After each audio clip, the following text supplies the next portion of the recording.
नमस्कार, cinema hall में आपका स्वागत है। मैं अजय ब्रह्मात्मस। आज मैं शम्मी कपूर की बात करूंगा।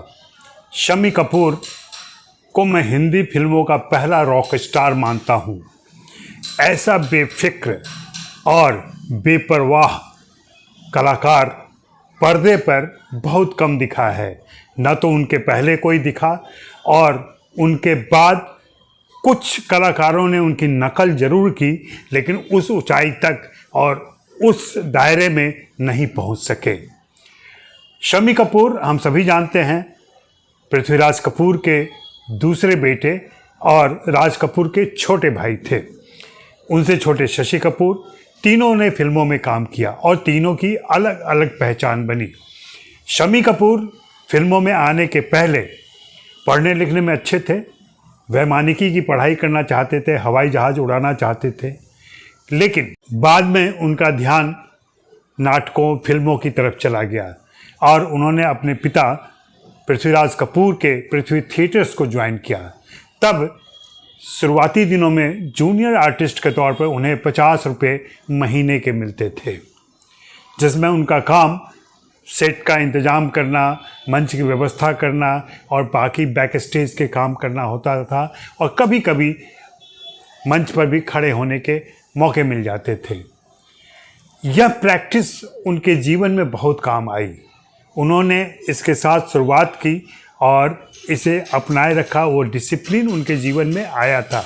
वे पर्दे पर जितने बेपरवाह दिखते हैं और बेफिक्र दिखते हैं, निजी ज़िंदगी में नहीं थे। निजी ज़िंदगी उनकी बहुत ही व्यवस्थित और सुनियोजित लगभग रही है।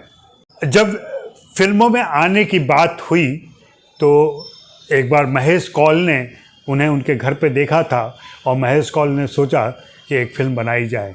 तब वे कारदार फिल्म्स के साथ काम करते थे और उनकी फिल्म जीवन ज्योति में उन्होंने शम्मी कपूर को पहला मौका दिया। वहाँ उनकी हीरोइन चांद उस्मानी थी। यह फिल्म बहुत ज़्यादा नहीं चली। 52 से 55 के बीच में उन्होंने कई सारी फिल्में की, लेकिन उनमें से शायद ही कोई फिल्म इस तरीके से नोटिस हो पाई कि उनको एक बेहतरीन कलाकार के तौर पर पहचान मिलती। 1955 में उनकी शादी गीता बाली से हुई और गीता बाली के उनकी ज़िंदगी में आने के बाद से उनमें कई परिवर्तन हुए। एक सबसे बड़ा परिवर्तन जिसके लिए गीता बाली को श्रेय दिया जा सकता है, गीता बाली ने देखा कि उनकी पतली मूछें और उनका पूरा व्यक्तित्व पर्दे पर अलग ढंग की फिल्मों में गलत तरीके से इस्तेमाल हो रहा है। उनका मन हुआ, या वो शम्मी कपूर के स्वभाव को जानते हुए उन्होंने सुझाव दिया कि आपको खुले दिल के बेफिक्र नौजवान की भूमिका पर्दे पर निभानी चाहिए। इसके बाद आज के ज़माने की भाषा में कहें तो उनका मेक ओवर किया गया। बाल अलग ढंग से काटे गए, उनके मूंछ हटा दिए गए, चेहरा साफ सुथरा चिकना कर दिया गया और इसके बाद उनकी नई शुरुआत होती है, एक नई पारी जिसे वे लंबे समय तक खेलते रहे। आप गौर करें, शम्मी कपूर के कैरियर में 1957 के बाद बदलाव आया और फिर उनका कैरियर उफान पे पहुंचा। और यही दौर जो हिंदी सिनेमा के आज़ादी के बाद के पहले त्रयी कह लें कि दिलीप कुमार, देवानंद और राज कपूर, इनकी लोकप्रियता को भेदते हुए शम्मी कपूर ने अपनी पहचान बनाई। क्यों? क्योंकि यह पर्दे पर एक बदमाश के तौर पे आते थे। बदमाश गलत अर्थ में नहीं, इनकी बदमाशियाँ हमें आकर्षित करती थी। जिस तरीके से ये अपनी अभिनेत्रियों के साथ बहुत ही मर्यादित छेड़खानी करते थे, खलनायकों वाली छेड़खानी नहीं, मर्यादित छेड़खानी करते थे और जिस तरीके से उनके पीछे रहते थे, ये सारी चीज़ें उस ज़माने के युवकों को भी पसंद आ रही थी। और उनके गाने का स्टाइल, उनका प्रेजेंटेशन, उनकी नृत्य शैली जिसमें कोई बंधन नहीं होता था, बंधन रहित सब कुछ, वो आम दर्शकों को इसलिए अच्छा लगता था कि उसमें कोई नियम कानून का पालन नहीं किया जाता था। कहते हैं कि शम्मी कपूर पूछ लेते थे कि भाई मेरे लिए कितना स्पेस है कैमरे के सामने डांस करने के लिए, और फिर उस जगह का वे अपने तरीके से उपयोग करते थे। उनके गानों में कुछ खास बात होती थी और ऐसा बताया जाता है कि जब भी मोहम्मद रफ़ी गानों की रिकॉर्डिंग करते थे, खास करके उनके सारे पॉपुलर गाने मोहम्मद रफ़ी ने ही गाए हैं, तो गानों की रिकॉर्डिंग में वे जाते थे और रफ़ी साहब को सुझाव दिया करते थे कि मैं ऐसे कुछ करूँगा, इस बोल पे ऐसे भाव करूँगा, इस बोल पर ऐसे झुकूँगा या ऐसे मुड़ूँगा या ऐसे इठलाऊँगा। और मोहम्मद रफ़ी की कोशिश रहती थी कि उनके सारे भाव और अंदाज़ को अपने बोलों में, अपनी गायकी में वे ले आएँ और ले भी आते थे। और इसकी हाइट तो तब हुई जब एक बार एक गाने की शूटिंग तय हो गई थी और उसके गाने की रिकॉर्डिंग हो रही थी और संयोग से उस समय शम्मी कपूर भारत में नहीं थे, वे कहीं बाहर गए हुए थे, मुंबई में किसी प्रकार से उपलब्ध नहीं हो सकते थे और मोहम्मद रफ़ी ने वह गाना गाया। सभी को संदेह था, पता नहीं शम्मी कपूर को पसंद आएगा नहीं आएगा, कहीं हो सकता है चेंज करना पड़े। गाना जब शम्मी कपूर ने सुना और पर्दे पर शूट किया तो उन्होंने कहा और रफ़ी साहब को बधाई दी और रफ़ी साहब से पूछा कि आपने कैसे सोचा, क्योंकि मैं तो था नहीं कुछ भी बताने के लिए। उस समय मोहम्मद रफ़ी ने उन्हें बताया कि मैंने खुद से अनुमान किया और आपके लिए मैंने जितने गाने गाए हैं उनके अनुभवों से मैंने ये तय किया कि मुझे कैसी आवाज़ रखनी है और किस तरीके से इसे एक नाज़ो अदा देनी है अपनी गायकी में। और वह गाना था आसमान से आया फरिश्ता प्यार का सबक सिखलाने, और यह गाना बहुत ही पॉपुलर हुआ था।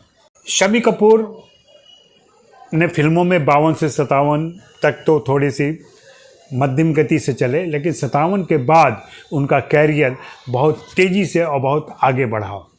आप गौर करें कि फिल्मों में जिस तरीके के किरदार उन्होंने निभाए हैं, अपनी बेपरवाही में, अपनी बेफिक्री में, कभी भी वे मर्यादित सीमा जो एक नायक की होनी चाहिए उससे बाहर नहीं गए। हालांकि उन्होंने वे सारे काम किए जो आज की भाषा में गलत माना जा सकता है, आज की सोच में गलत माना जा सकता है, जैसे लड़कियों को छेड़ना, लड़कियों को तंग करना, लड़कियों को परेशान करना। आप उनका याहू गीत याद करें जब वे सारा बानों को लगभग डरा सा देते हैं। इन सारी बातों में उन्होंने एक मर्यादा रखी। बड़ी बात यह है जो मेरा अनुभव है और मेरा ऑब्जर्वेशन है कि वे ये सारी बदमाशियां करते हुए कहीं भी छिछोरे नहीं लगते हैं। उसमें अश्लीलता नहीं है, उसमें भोंडापन नहीं है, उसमें शरारत है, उसमें तंग करना भी है। लेकिन मैं किसी प्रकार से शम्मी कपूर को डिफेंड नहीं कर रहा हूँ, लेकिन मैं उनको उसी दायरे में जिस समय में वे जी रहे थे, जिस समय वे ऐसी फिल्में कर रहे थे और जिस समय दर्शकों के पसंद बने हुए थे, उसको समझने और समझाने की कोशिश कर रहा हूँ। लंबी पारी खेलने के बाद उन्होंने कैरेक्टर आर्टिस्ट की भी भूमिका निभाई और उसमें भी एक शानदार पारी खेली। शम्मी कपूर बहुत जानकार व्यक्ति थे और कह लें कि देश के चंद इंटरनेट यूजर में थे जो सबसे पहले लाइमलाइट में आए। कई लोग तो ये भी कहते हैं कि याहू इंटरनेट सेवा उन्हीं के उस गीत से प्रभावित होकर रखा गया था नाम वह।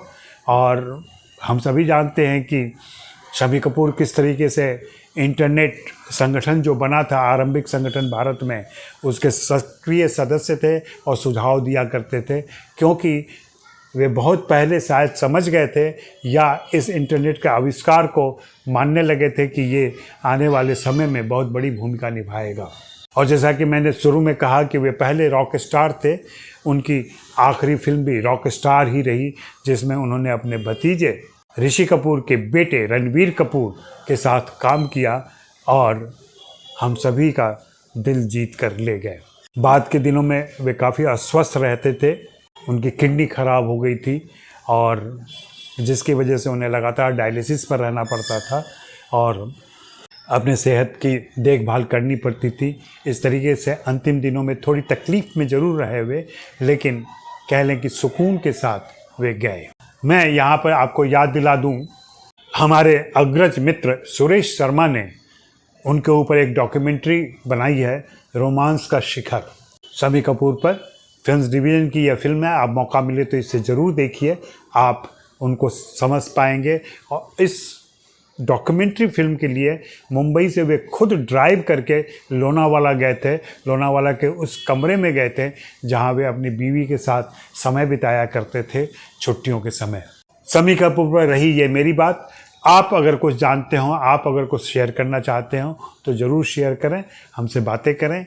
और हाँ, जाते जाते मैं याद दिला दूं कि आप सिनेमा हॉल को सब्सक्राइब कर लें और buy me a coffee link पर जाकर मेरे लिए कॉफ़ी भी खरीदें। शुक्रिया, मेहरबानी, धन्यवाद। फिर मिलेंगे।